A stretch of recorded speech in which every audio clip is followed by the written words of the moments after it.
Hey there. Now, not many people who don't know about me and David, we actually met because we are very active in the theatrical community. I'm an actor, directed, and you are a patron of the arts. You've supported the Orlando Fringe Festival. Yeah, and I see a lot of theater. And even helped us out on Shakespeare's Ghostbusters. Yes, I did. Yeah, which is great. It was fantastic. So that's kind of where we first met up, and that's how we became friends after that. So I felt it was for this one. I was surprised to find out you had never seen this. You said you heard of it? Okay. I just remember seeing the poster and going, "Oh, that looks nifty," and Bride Shining Object was involved, and yeah, I got. So the movie in question we're watching today is Deathtrap. The turn of a knife and a twist in the plot. Deathtrap is everything it's not. Sidney, people are always interested in psychics who can point at someone and say, "That man murdered that man." Are you trying to say that you don't think that you can trust me? Deathtrap is actually very widely known on the theatrical circuit. For anyone who's been in the theater knows it is the longest running thriller in the history of Broadway. It's a one-set play with 5 characters, and it was written by Ira Kevin, who many people know and love as the writer behind The Stepford Wives and Rosemary's Baby. And the play is still named like one of the best thrillers ever written. And of course, as these things go, when a play is crazy popular, they have to make a movie of it. Usually to its detriment. To its detriment, but this is actually one of the ones where I would actually say it was very well executed. And a lot of it has to do with the fact it was directed by Sidney Lumet, and it was also adapted by J. Preston Allen, who I believe had a hand in Cabaret. And, of course, stars Christopher Reeve and Michael Caine. I'd say the real gem of this movie is how good their interaction with each other. Michael Caine plays Sidney Brule, a once-celebrated playwright, broke out big with a play called The Murder Game. He was like the toast of the town, but as time has gone on, every one of his plays has just decreasingly gotten worse. He's had like multitude of flops in a row. Right when he's coming back to his home, right after his latest flop, he receives a script from a student, and a script called Deathtrap, and he reads it, and he is flabbergasted that for a first-time amateur playwright, the play is amazing. And he says, and I quote, "This play is so good, even a gifted director can't hurt it." I love that quote. So naturally, given his thirst for another hit and the absolute rage and envy that this amateur, by his perception, has written a better play that he could write in the next 10 years, of course, as these things go, he decides to lure the wide-eyed playwright to his home to kill him and take the play. And I have to stop there, because this one has some of the most masterful twists in the history of theater. You will not see it coming. I guarantee you will not see it coming. It is extremely well executed, and this play has been produced constantly. I worked with the troupe who produced it, and it all comes down to the execution about how good the actors are together, and also the way you present it to make it as unpredictable as it is. And then when that twist happens, it changes the game completely, and you have no idea where it's going to go from there, because then you got layers and layers of twists as far as like who's screwing over who. It's pretty incredible. Okay. So I'll be honest, I'm looking forward to it for no other reason than one of my favorite movies of all time is Sunset Boulevard. And I just always loved the idea of someone who was great trying to relive past glories. Yes. And when you started talking about how Michael Caine plays a playwright who was great in We Had Faces. Yes. Yes. I am great. It was the movies that got small. Yeah. Great line. I'm afraid to say anything more about it at this point because, and actually when we get to the second half, I'm just going to give you a spoiler warning right out of the gate because we're going to have to get into it after that. So you have been warned from this point on. This is Deathtrap. To show you any more would be a crime. So join Michael Caine, Christopher Reeve, and Diane Cannon in Ira Levin's Deathtrap. In for the kill, right? No, definitely not. Blood in the car.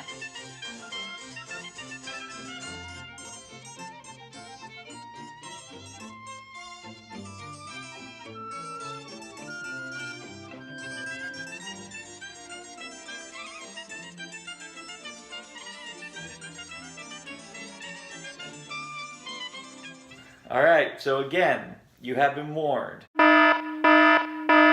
So I guess the big question, what took you off guard the most? I think I guessed about 20% of it. It's a pretty good percentage, Yeah. actually. Well, I'll tell you the big one for me. I said just before they revealed that Clifford, that they were lovers, because it was I said, okay, if this wasn't 1983, they would have been if it was written today, they'd be lovers. But it's 1983. There's no way they could be. Oh, The floorboards upstairs creak. So, do a quick wash up. Get into bed. And stay there. I'll buy that. Oh, they did that. yeah, they went there. Okay, bravo. That was the point where I went, okay, this movie fully has my respect now. Yeah, and even more so is the way they play it. Yeah, I could see how you were like reluctant to think of it because both these characters seem to be very straight-laced, very...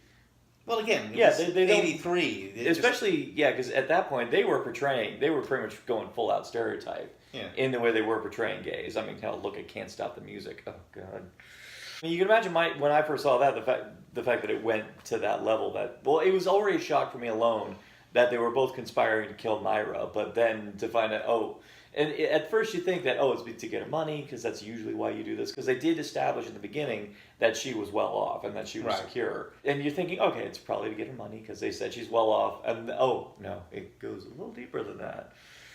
And most other movies or anything like that, usually it ends right there. And so I'm going, well, this is like really only an hour in. How much further can this go? Yeah, there's so many twists and turns. I was truly impressed. I mean, from that point on, there wasn't too much more. There were a few more things I predicted, but there was usually like 3 months before it actually happened. And just when you think one of them has the tables turned on the other person, all of a sudden some little thing happens. Yeah, just some little seemingly minor thing has big consequences. I mean, the whole final scene is brilliant where you think Clifford, Christopher Reeve, has Sidney dead to rights, and then this one little plot point that was alluded to in the first bit comes to play later on, the Houdini said.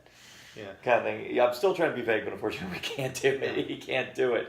I think the big topic of conversation here is the actors themselves. I mean, this is, for Michael Caine, he had been around for about, at this point, 20 years. Christopher Reeve, of course, was pretty fresh-faced. I really want to talk about Christopher Reeve because this is so completely unlike Superman. So much of a broader acting range. I mean, I really have a newfound respect for his acting ability because this was so unlike anything I've ever seen him do, and he nailed it perfectly. And not just that, but the levels. The first time we meet him, he's all-American boy. He's very clean, very straight-laced, very honest-seeming person. When the cat's out of the bag of their conspiracy against Myra, and when it's revealed that he's gay, his body language just completely changes on that level. But then when you find out even further that he's also a sociopath, then his... And I also like to, not to keep going back to the whole gay subplot, but I really like the fact that they didn't, again, in the 80s, they didn't go stereotypical, flaming queen gay that they probably typically would have done back at that time. There's a bit where Michael Caine, Sidney, asks his lawyer, do you think he's gay? Yeah. And it's kind of essential to make sure that illusion still maintains. Otherwise, they'll be like, no, or oh my God, yeah, he's crazy gay. But no, they play it very delicately. Yeah, well, I know also that scene was there to give the guy the seat down in his head. So that because even back then, I think he was planning on the possibility of having double cross him. Yeah, so you had no concept that Clifford was writing Deathtrap in that. Did you know that he was going to be writing? It didn't surprise me, I'll put it that way. That part didn't surprise you. I didn't think about it, but no. How did the resolution work for you, just the way it ended up? Did you feel that it was going to end that way? By that, I kind of turned my brain off. I used to watch the CSIs a lot. Okay. And one of the things I found about CSI was that I usually figured out within 15 minutes who the killer was. Mm-hmm. For another reason, then they only had enough money to hire three people, so, Yeah. And I would always sit there and feel all smug about myself for 45 minutes. And then one day I said, you know what? I'm not going to think about it. I'm just going to sit there and watch the show. And I realized something. I enjoyed the show a lot more Because Okay. I wasn't sitting there feeling all smug and Yeah. smug. I was just sitting there watching, okay. Oh, that's interesting. So I had a feeling, I kind of did that with this because I felt I would enjoy it more than if I had said that, okay, what's the next twist? Yeah. Particularly since I knew there was going to be more twists coming. If you were working so hard to try and predict it, you would be A, disappointed that it didn't follow your predictions, or B, you would be disappointed because it did follow it and you were able to predict it and it wasn't as interesting. Right. So, and you put that much strain on it yourself, it winds up spoiling it. Yes. Yeah. That's a good way of putting it. As opposed to just letting it play out. I mean, and that does drive me crazy, some of those people who act all smug and being all like, oh, I hated it because I predicted it. I'm like, okay, so that just means you have good instinct for story. That basically tells me that you and this person should probably have a conversation, because clearly you guys think alike. This could be the making of a collaborative effort here, dude. Don't poo-poo it. Another thing I mentioned while I was watching it, the set, the house was... Yeah, you were enamored from I that love set. that house. I would love to live in that house. Yeah. Of course, I don't know what the hell I would do with a house with a windmill on it. Yeah, me either. Well, particularly when I noticed that the bedroom had the gears Gears overhead and it on was there. windy. It's like, that's got to be loud. Probably, with all the creaking and Yeah. all that stuff. But then again, some people, I guess, find the wind sounds and all that stuff very calming and very serene. Who knows? Yeah. Takes all sorts. Some people juggle geese.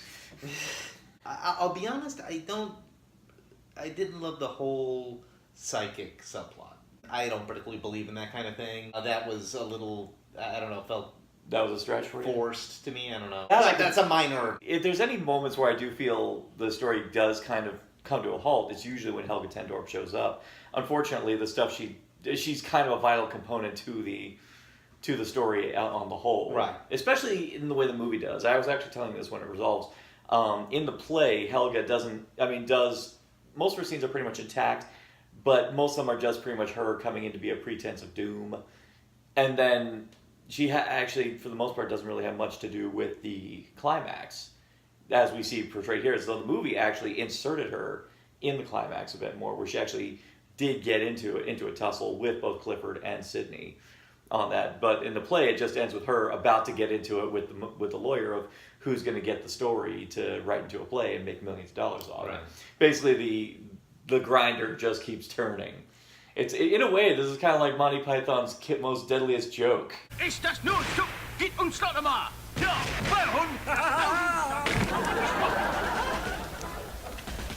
No, I was thinking of Penn and Teller Get Killed. Okay, we both have different morbid fancies, Yeah. I guess. That's kind of what this reminded me of, is that a play is so good, people will kill for it. Yeah. So bodies dropping everywhere. I never paid attention to it before, but I gotta say, one thing when you adapt a play to film, it's always a tricky thing, especially one that's meant to take place all in one spot. You need a director of photography, and you need a director who has a more stronger grasp of film, because if you get someone who's deeply rooted in the stage, it's going to look stagey. Right. A lot. I mean, I think. And I did like a lot of the they used some really interesting angles. Yeah, I think that's the big help with Sidney Lumet as director and Andrzej Bakowiak as the director of photography. I was noticing a lot of very elaborate crane shots that actually start up here, move down there, but just to make sure that every little nuance of the scene is shown, and focusing really hard on people's faces when certain scenes were happening. Yeah. Exactly. And that's why whenever you do a movie based on a play, you got to have a director with a very strong visual eye and a good knack for choreography, not just of the actors, but of the camera, in order to make it work. Yeah, it definitely makes up for his handling of The Wiz. No. But then again, he was not the right director for that job. That is not the kind of thing. Well, then again, I'm an idiot. We're talking about the man who was able to make an incredibly compelling film about 12 guys confined in a very hot, very small room, intense. And come to think of it, was originally a play also. Yeah, Yeah. exactly. And that's why it didn't surprise me that he handled Deathtrap so well, because he was able to do what is, for all intents and purposes, just 12 guys confined in a room arguing. He was able to make that compelling and actually intense in many spots. Any additional thoughts? I highly recommend it, and I really hope that someone will do this play around here soon, because I want to see it as a play. And I've seen it done I've looked at different footage of bigger productions and smaller productions. It can be done on a confined level, where you can use You can do it in a black box level. I was with the troupe who did it on a confined level. Yeah, it could be done. I mean, the major things you just need a good wall space so you can have the room with the weapons. You need a French door, and you need a secondary door. So even in a 40-seater theater, you can still do it. You know, I've seen Chekhov's gun. I've never seen Chekhov's shackles. I would love to. Hell, I'd love to be. It's on my bucket list of like shows I'd love to do, and I'd say for anyone who loves the theater, loves a really good thriller, and even as an extra bonus, really funny as well. There were points where you were busting out. Oh yeah. There's one scene where Caine goes into an apoplectic fit. There's a part. Well, in the scene where Sidney finds out that Clifford's actually writing the play, chronicling the entire. The nature of their murder of Myra, and it's a great line, is like, where he's like, why would you do that? Because it's theirs. And that's mountains! Plays don't exist until some asshole writes them! Michael Caine is just the master of the strained face. He's always got that strange face. He uses it to full effect in this one. Actually, I think this one is a symphony of really great screaming voices. Because Diane Cannon, 60%... And Christopher Reeve. Actually, Christopher Reeve, the only scream anyone's really, that anyone knows him for. Whereas this time, he's pointing a gun and he screams like, give it to me! I'm like... Yeah. Okay, give it to you. And with all this, especially with how you feel about Reeve in this, even more so, and then we'll keep it for the future, noise is off, you'll be kind of excited about seeing Christopher Reeve in that one. Oh, yeah. Yeah. Absolutely. Yeah, and Christopher Reeve with Michael Caine again. Oh, okay. Oh, yeah, Michael Caine's in there. Oh, everyone's in Noises Off. But that's... Isn't it that big a big cast? Never mind. Oh, it's a big cast, but we'll get to it when we get to it. But in the meantime, I think Final Verdict. On the menu. On the menu. So if you love plays, if you love thrillers, if you love good comedy, if you love Sidney Lumet, and if you love these actors, you owe it to yourself to hunt down Deathtrap. Absolutely.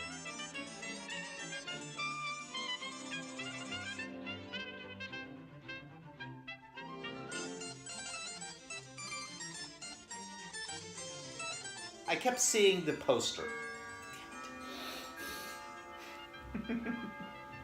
Barely out of the gate. It has so much farther to go. So you love a thriller. You love bells. Hey, I think this is the top of the hour. No, it's not. Yeah, top of the hour.